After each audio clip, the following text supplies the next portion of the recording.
Welcome to lesson 3.2, part 2. 3.2 says this: I can draw particle pictures representing sections of a heating or cooling curve, and in today's video, we'll be focusing on a cooling curve. This will be a little bit shorter of a video, and as you can see, I've already set some things up for us.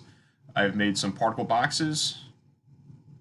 I've labeled some important temperatures we need to look at, and as we can see, we definitely have a cooling curve because the net trend of the line is going to be a downward trend.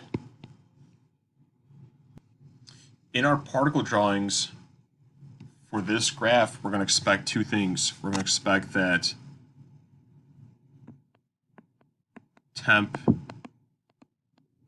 goes down, and we're also going to expect that particle spacing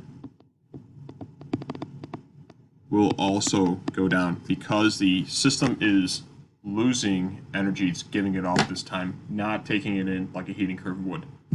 Remember, when energy moves in and out of a system of water, it'll provide two things for us. Remember, you can either increase or decrease temperature.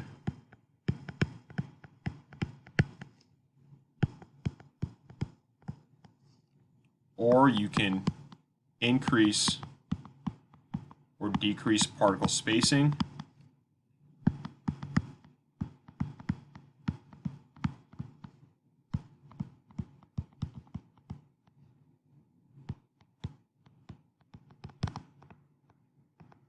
But remember, these two things,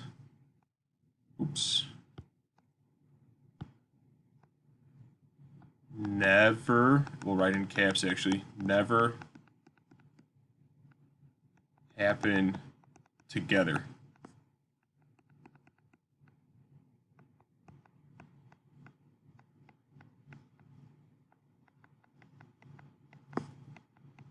You get one or the other. Let's go ahead and highlight these lines. Remember, your single phase of increasing or decreasing temps correspond to the inclines and declines, so that's that. There's that one, and then there's that one right there.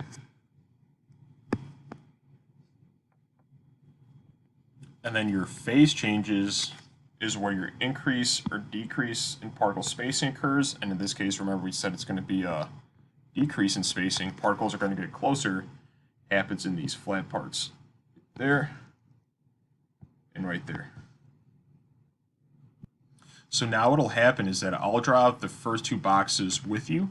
So box A and B to get you started, and then I want you to complete on your own all of these other particle drawings.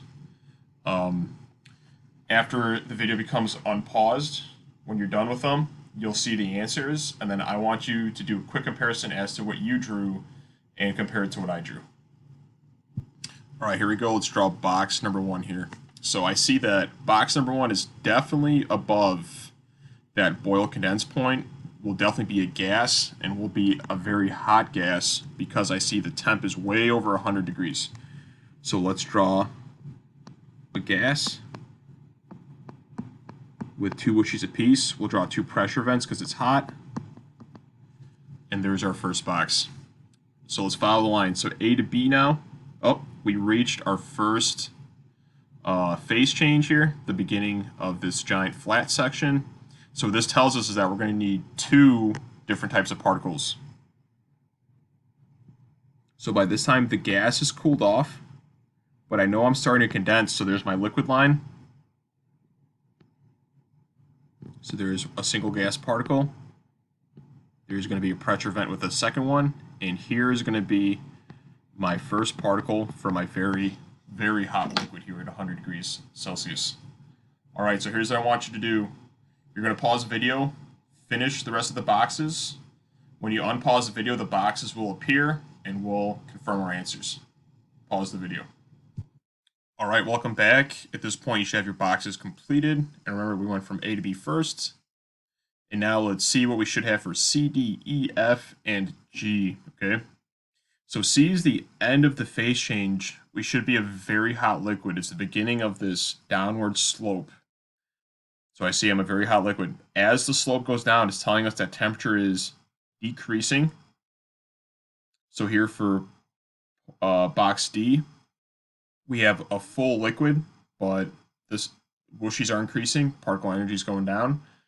And then when we hit point E, that's the last phase change we're hitting. We're going from a liquid to a solid, right? Water's freezing. And for that matter, we start seeing our first solid being created here. We can add 2 little vibration marks here. As the water freezes, at the end of this phase change, we should be a complete solid. Notice the 2 vibration marks I added on each side. Motion will continue to decrease as the solid gets colder and colder. Hence, I put just a single vibration mark on each. Just to recap, the only way you'll get 2 types of particles, so you'll either have a liquid and a gas or a liquid and a solid, is at the beginning or the middle of your phase changes. And always remember, energy can do 2 things, but never these 2 things at the same time. You're either going to increase or decrease temp, or increase or decrease particle spacing. That'll conclude today's video. Have a great day. Thank you.